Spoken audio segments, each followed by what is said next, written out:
here, dude. Revealing all of our hidden conversations as well. It looks like the vibes in the T1 house are looking pretty good. Big smiles on Anna and Topson. I like the fact that Topson, that was where he felt comfortable to come back. It's when he had some level of familiarity. It really feels like these two just know how each other work. They know what each other need. And this is kind of a similar thing with the Nature's Prophet, where you're just sitting back, you've got that global presence, and you've got a pudge. All right, who is laning where? I have no freaking clue. But we'll see who gets picked up for where. Even just if he doesn't get the last hits to soak up all of that experience, realizing how important it is for him to create that little bit of a gap over Topson. He should have the easier time with being able to get a few of these last hits off, even going for that kill there and forcing Topson to use a lot more defensive moves coming out and gets the first blood. That has to feel good. Come on, the tips have to come through. There we go. That'll do. Just able to get the outplayed, get the most. Some stacks for the Shadow Fiend. If you get this guy into... Is he going to go for the Requiem? He might. Bob charges up the ultimate for the damage. It's not enough onto Topson. He had just a little bit less mana needed for the Shadow Rays. That last one, otherwise Topson would have died. Oh my god. The mental damage that would have done would have just been insane.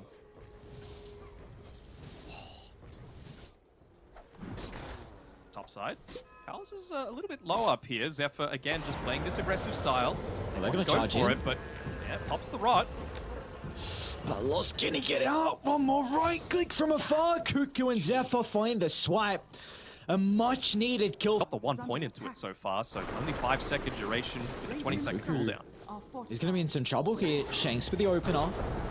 Lots coming though. They still have Zephyr to be able to get some distance, and now Cuckoo up to the north. He's going to be okay. Turns onto the Shanks, but Palos is going to charge into the middle. He recognizes that he just needs to get on top of the Nature's Prophet to stop the right clicks, and Palos does just that. Good movement coming through, but still, it's that net worth lead. It's still sitting in T1's favor right now, and with the regen rune, even Topson just being able to move back towards the jungle. I actually didn't realize how low this mid tower was already. Less than a quarter HP. Just going to mean that you can look to dive in through a nice kill bottom, left solo, and with the TP coming in from Cuckoo, so they're going to try and put a little bit more pressure onto these towers around the map, force some defensive rotations out of Execration, rather than all of the aggressive ones that they've been having so far. Good fight by the power rune.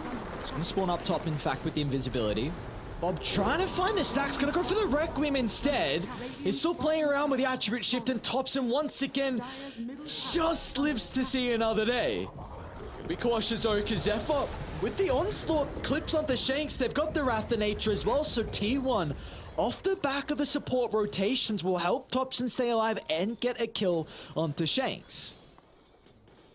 That's the thing about the best teams in the world. You can have one lane go really poorly, but as long as the other two are going just fine. I mean, that's why it was such a big deal that Bob was getting those kills solo without any other assistance. Palos, he's in a lot of trouble here. Ana's got plenty of movement speed to be able to continue this chase, and the T2 tower won't even be a deterrent. He doesn't get close enough to it. So Ana and Cuckoo get another big kill onto Palos, who's really struggling on the pudge. And a god. We're going to see the defense. Yeah, Tino, look at the jump. Oh no, Tino evaporates. Ana playing with the Unleash. Now he's going to turn to try and bring down Palos. It's going to be all up to Bob if they can turn this team fight back around. But the Requiem still on cooldown, so Bob will have no answer. As Execration, they lose their tier 1 tower and they lose 2 members. Oh, they're onto the Shadow Fiend.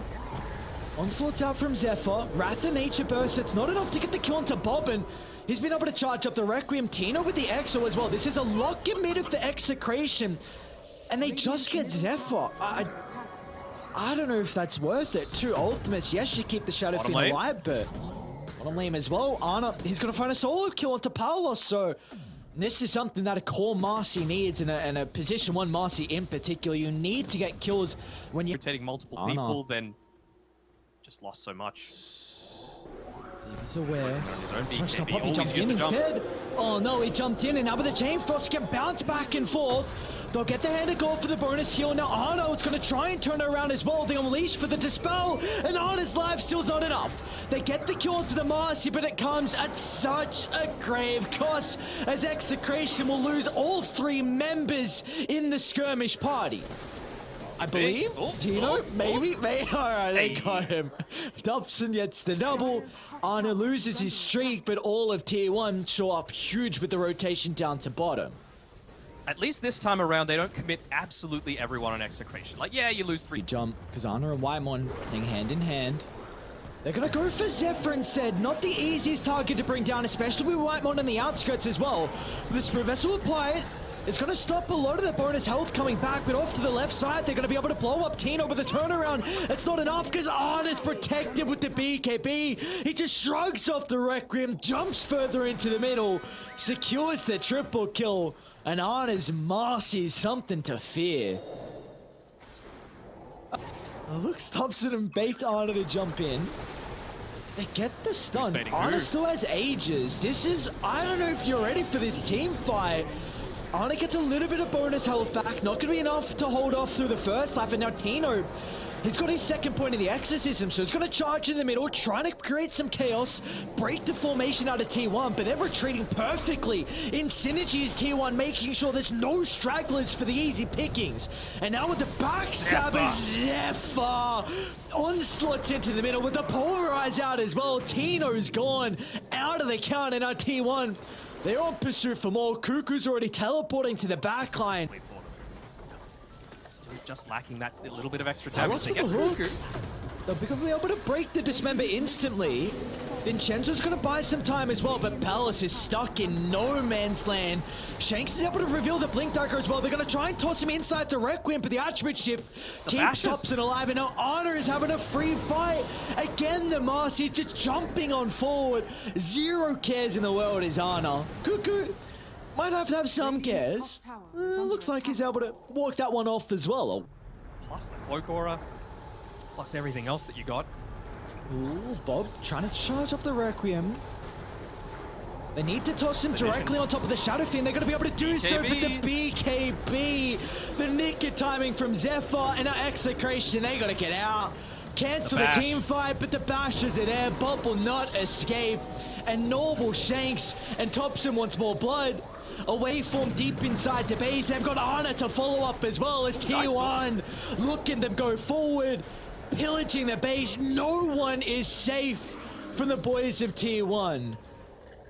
They're ready, and they want to converge potentially on mid. I mean, they've got the siege creep there. They've got a second wave coming.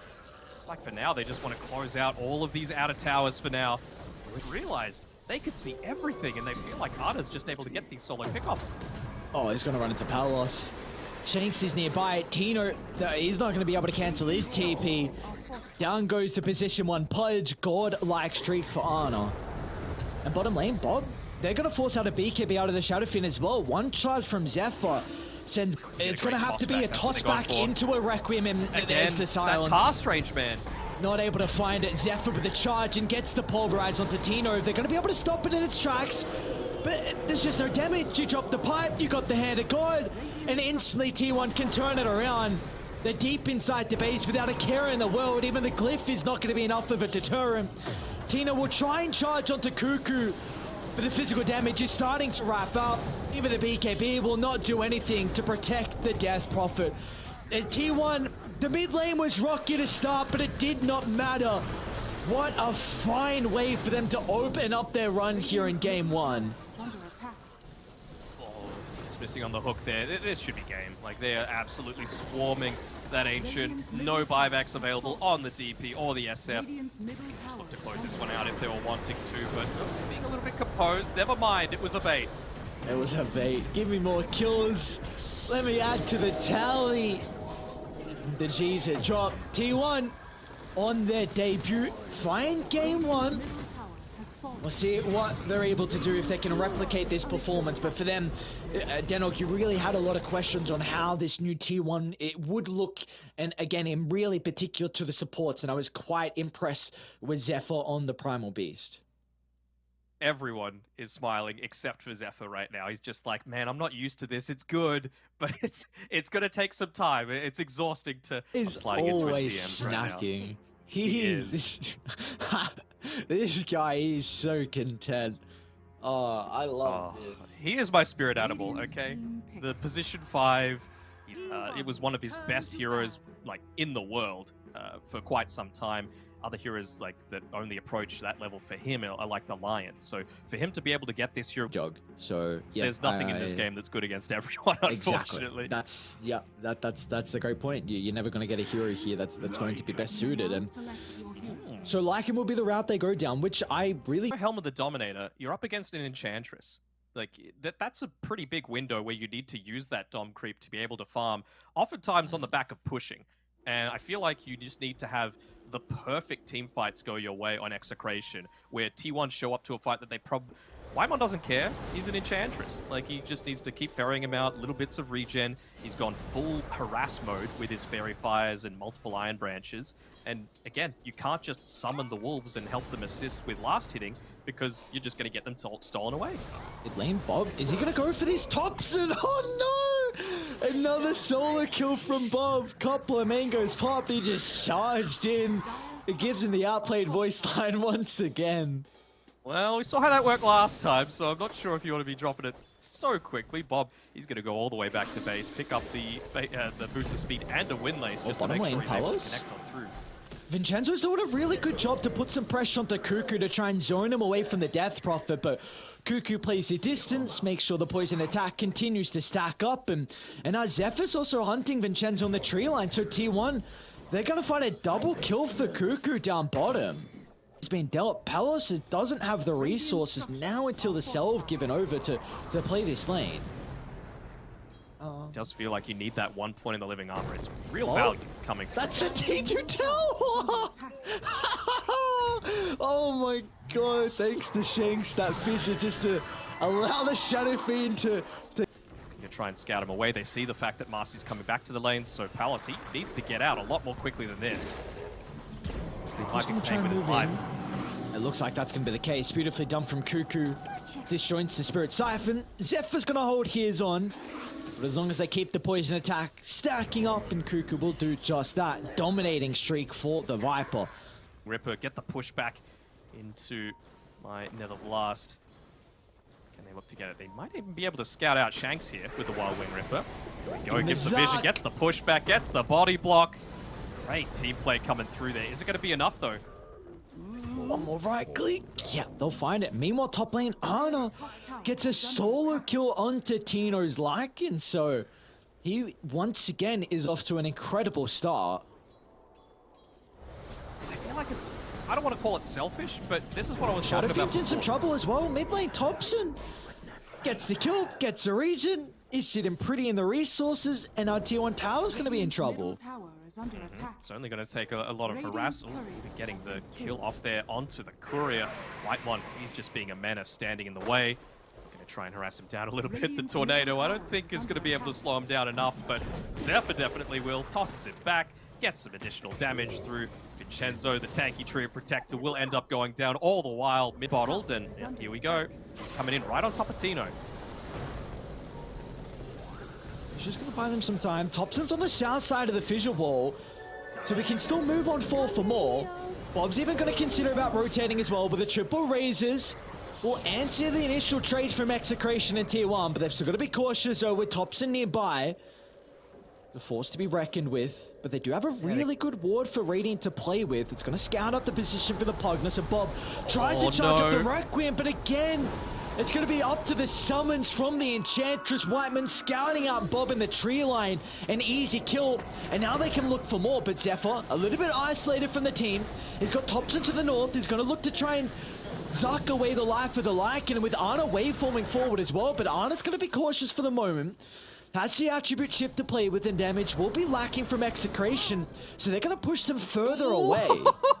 He was walking forward for the Echo Slam, and he just gets enchanted. Wasn't able to get it. In the world that he would ever need. Did you feel like Execration, like this is a ticking time bomb? Is this Morphling? I'll hold that thought. Mid lane, Topson. The Requiem charge up's going to be there, with the Fissure as well connecting. Vincenzo steps through, so the chain control is enough to hold Topson down so Bob can get the damage pumping out. Great micro for the Wolves, going to scout out a lot of the positioning. Look at Vincenzo! Steps to the backline, gets the overgrowth.